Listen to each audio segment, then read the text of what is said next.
Hey guys, what's up? Scottish Duck here once again. And as you can probably tell from the title of the video, we're going to be talking about my top favourite Zelda games. Yeah. The reason it's top 12 is because, well, I have played a grand total of 12 Zelda games and I'm just going to put them all out in order, you know.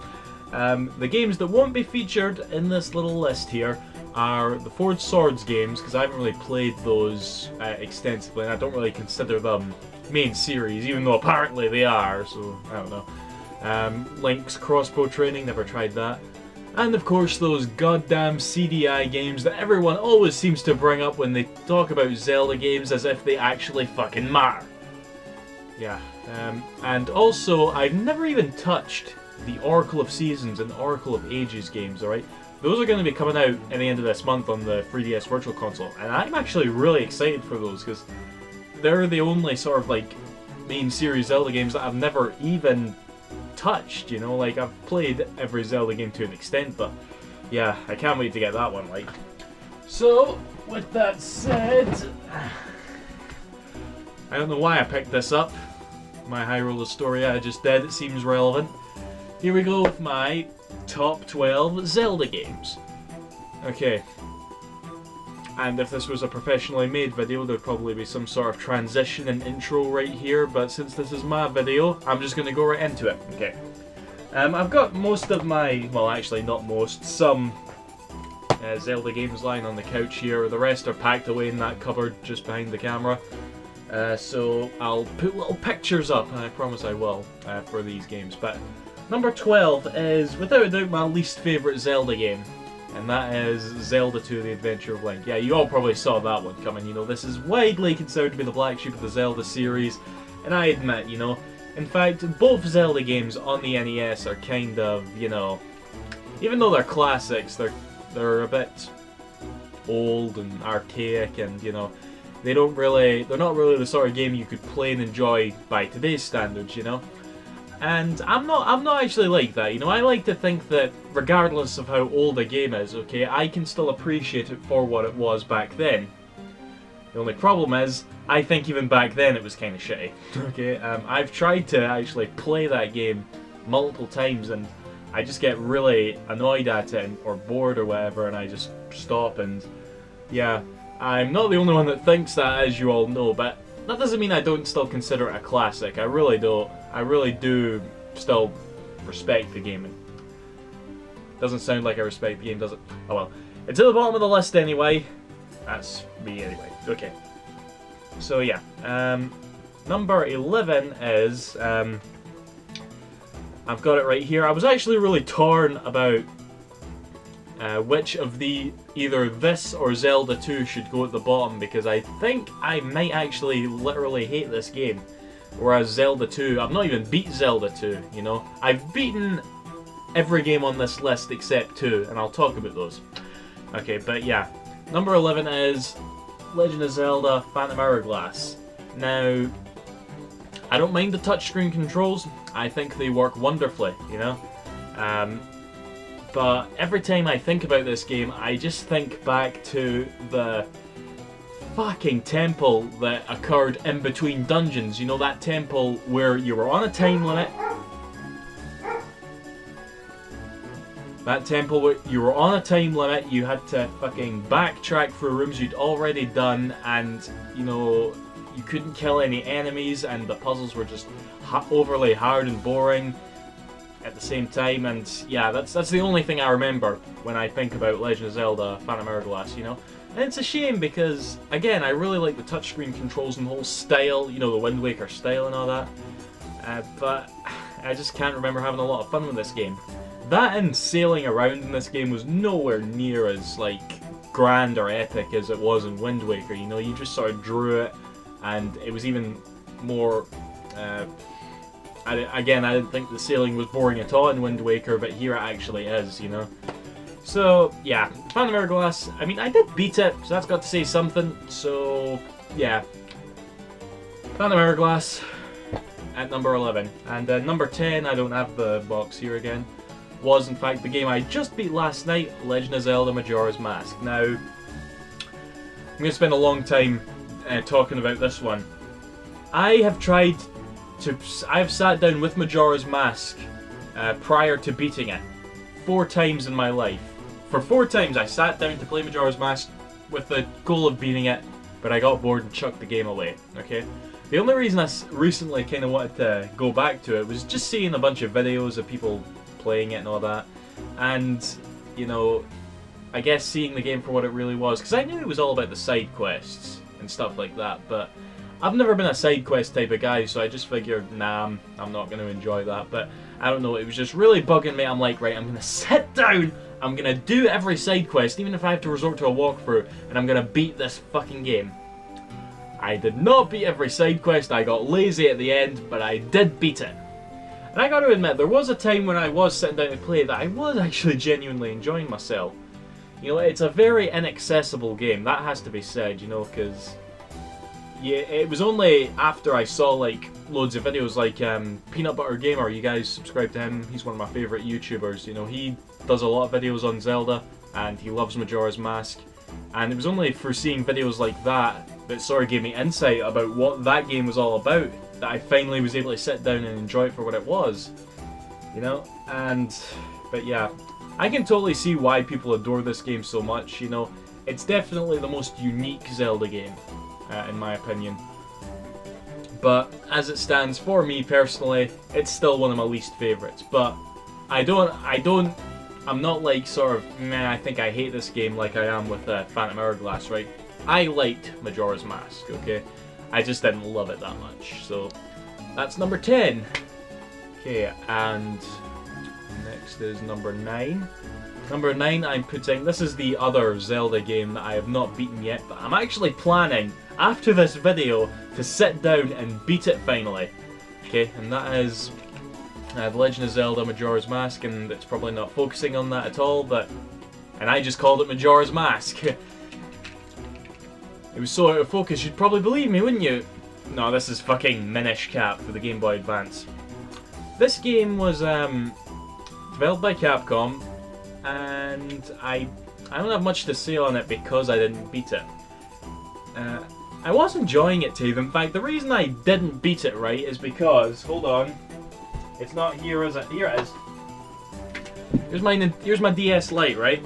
I was playing Minish Cap on the DS Lite, and you guys know what this is like, you know, they fucking stick out the GBA game like that, and you know, so I was sitting about playing it, I was sitting down, and I'm like, alright, I'll just save that now, right, but then I got called away or something, so I put it down, but I accidentally sort of jiggled the cartridge a bit, and the game froze. I'm like, oh fuck, so I turned it off and turned it back on again.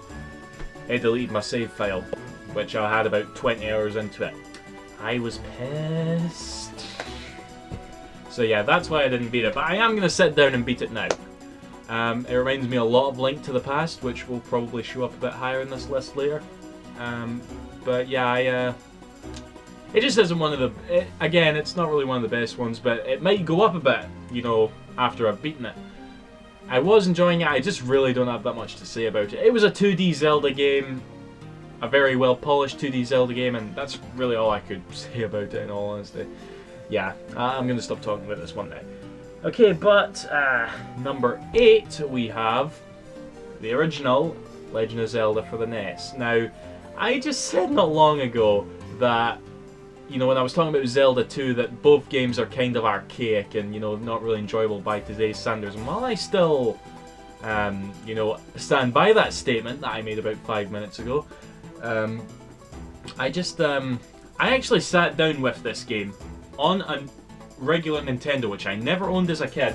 I had it lying there on my telly, and I beat The Legend of Zelda on it. No emulators, I abused the walkthrough, mind you, but I did it by myself, you know?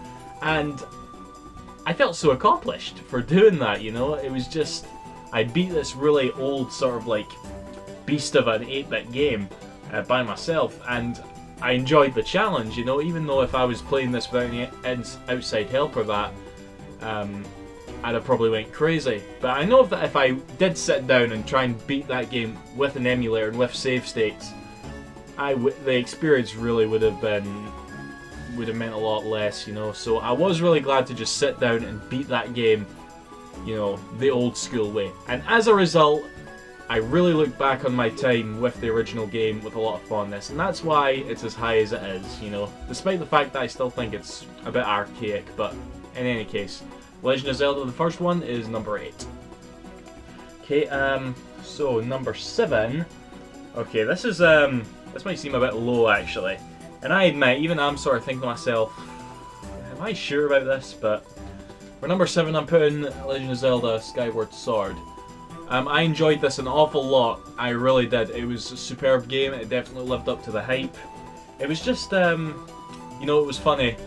This game came in the post, right? I popped it in my Wii and I played it for like days straight, and I was in a mega sort of hype mode. I'm like, yes, Zelda, Zelda, you know, couldn't stop playing it. But despite having that sort of like hyped feeling all the way throughout playing it, I also kind of felt that, you know what, see when I beat this, I think it's going to be one of my least favourites. I don't know why, something about it is not grabbing me. And sure enough, I beat it, and I was like, yeah, that was pretty good. Again, I really adored it, and, you know, just like Phantom Hourglass, I'm going to say, it has nothing to do with the different controls and that. You know, the controls in this game are awesome. I loved going about with a sword and shit. It was really good in 1-to-1. The only other game that I could say was a lot better was Red Steel 2, you know, which is another brilliant Wii game. But considering this wasn't an FPS, it was a full-on third-person sort of RPG action game, and you cut about with your sword and it's doing what you want. It was awesome. It really was. So yeah, really can't whack Skyward. Like here's a bit of a comparison actually. It came out around the same sort of time frame, you know, the end of the Wii's lifespan, along with the Operation Rainfall games, Xenoblade Chronicles, The Last Story, and Pandora's Tower, right? I preferred all 3 of those games to this, okay?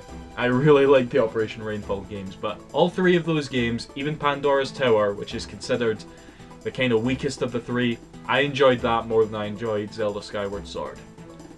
But I still enjoy it, so that's that. Now on to number 6, we have Legend of Zelda Link's Awakening, and this is a fucking manky cartridge. I got it secondhand, so yeah. This game really surprised me actually. I got it around the time I kind of said to myself, it was in 2011 actually, I marathoned a bunch of Zelda games that I really liked, and I was playing through that for the first time. And I hooked up to the telly with my Super Game Boy player, and I'm thinking to myself, okay, this is probably going to be like the 8-bit games, you know, maybe not, maybe a bit archaic, maybe not as fluent, and I'm probably not going to like it as much. I was wrong, okay? There was a lot of similarities between this and Legend of Zelda: A Link to the Past, and as a result, I found it to be a really polished adventure, and the fact that it was an 8-bit Game Boy game really blew me away, you know. I could not put the controller down. I played it for hours and hours and hours. It was really, really good, I thought. And yeah, this is like the original version. I've never played the DX version that has the color and the color dungeon and that. I would really like to, because yeah, it was a very surprisingly good game to me. So yeah, Legend of Zelda Link's Awakening, I cannot whack it at all, and it makes me even more excited for the Oracle of Seasons and Oracle of Ages games, because they play exactly like this, you know, so can't wait for that. But yeah, number 6 is The Legend of Zelda Link's Awakening. Okay, now on to the top 5, and I can safely say, even how much I liked Link's Awakening, these are the Zelda games that are really just, you know, made me the fan I am of the series. You know, all 5 of these games I adore to absolute death. Okay. Number 5, I'm gonna go with Wind Waker. Yeah, took me a minute to think of that there, but yeah, Legend of Zelda Wind Waker. Superb game, superb fucking game. Cannot whack it all. Really can't wait for the Wii U remake. That's good, with the extra dungeons and the updated graphics. That's gonna be so friggin' good. Yeah. that's another one where I can't think of much else to say bar the fact that it was awesome and I loved it, you know.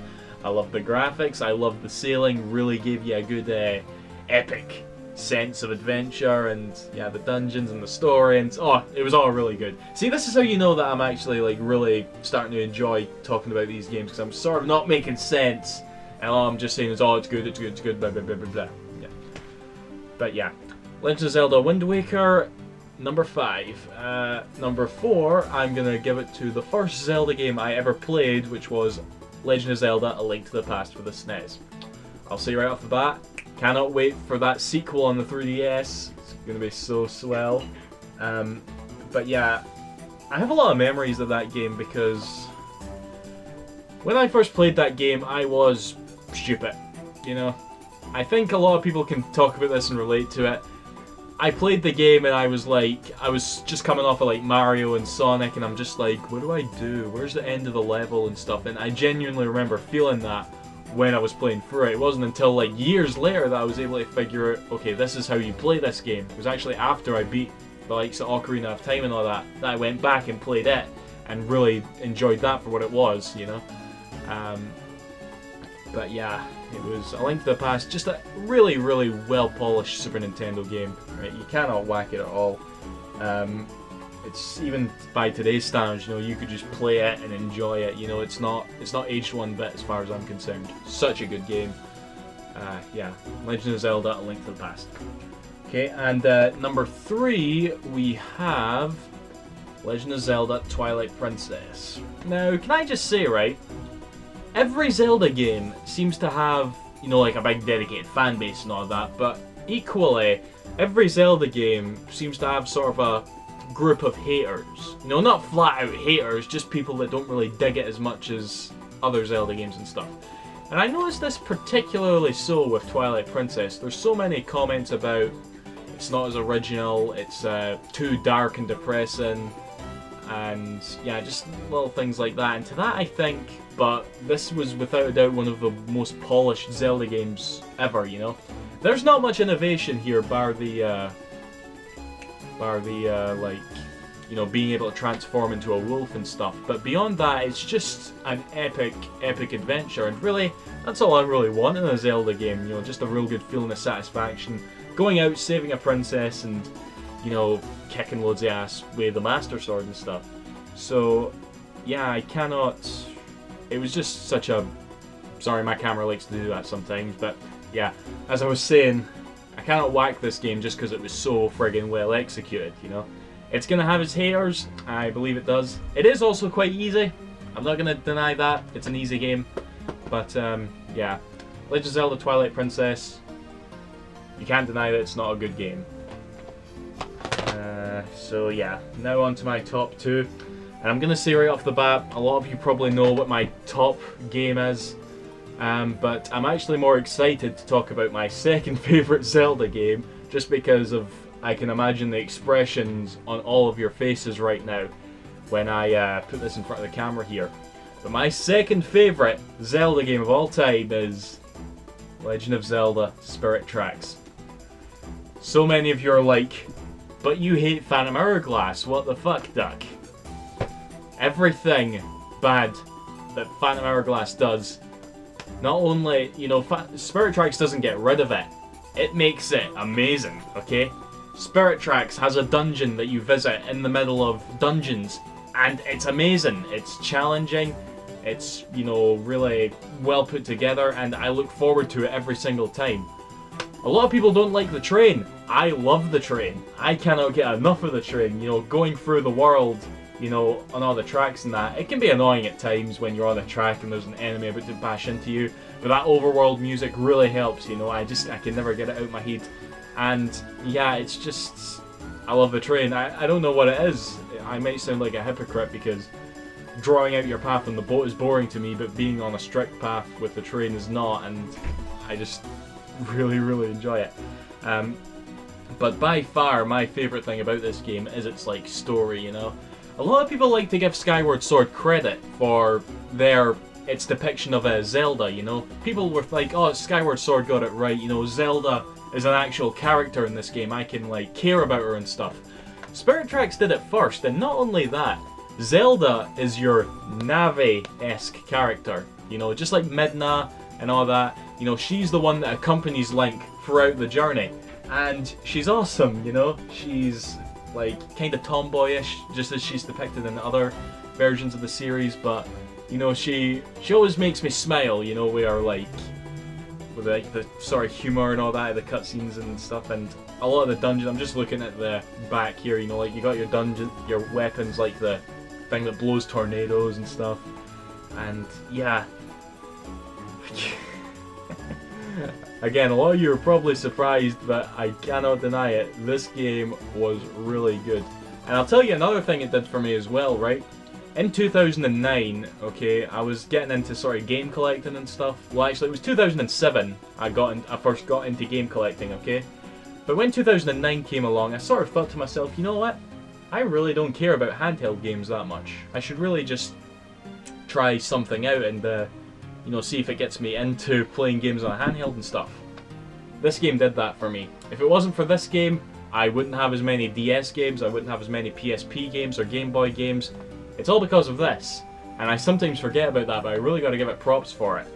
And yeah, I could go on for ages about this, and you can bet your arse that if I ever find a means of capturing DS footage effectively, I'm gonna let's play this. I really am. It's just rightfully so my second favourite Zelda game, and I kinda wish it was my first, but nothing can really replace my first, and yeah, you all know what it is. It's The Legend of Zelda Ocarina of Time. This is the 3D version because my cartridge is in there. I don't want to talk about Ocarina of Time being my favourite game, because I admit that's boring, that's lame, you know? That's like saying Final Fantasy VII is your favourite Final Fantasy and stuff like that, you know? It's just like, well, everybody's favourite is Ocarina of Time. Why are you being so predictable? Short and to the point, if you played that game when it first came out, see, I already sound like redundant as shit here. The nostalgia and the experience is just so irreplaceably good, okay? Some people might moan about Hyrule Field being a chore to travel through. Me, it gives me goosebumps, travelling through that field and, you know, all the goosebumps in that. Some people might think the premise is unoriginal, you know, copying all the things from the older games, which later got reused in almost every Zelda game that came after it. To me, it was the first time I really gave a crap about it, and it cemented its, you know, legacy within me and shit. And, you know, just so many other things. It's one of those games that, as I've said before, I lived inside it at one point. I cared about nothing else, I just really played it to the absolute death, and for that reason, I don't think it's ever going to get replaced as my favourite Zelda game, because rightfully so, it was the game that made me want to get all these other great games, you know, and made me want to get into the series. It's because of that game, and I got to give props to it for that. So yeah, that's all I got to say about Zelda. I love this franchise to death. This was kind of a long video. Thank you for sitting through it if you did. But yeah, what are some of your favourite Zelda games? Why don't you all tell me and shit in the comments and whatnot? And yeah, that's all I got to say. Now I'm gonna go play Minish Cap, and who knows, maybe it'll actually find a new place on this list after I've beaten it. We'll see. So yeah, see you guys. Thanks for watching. Bye bye.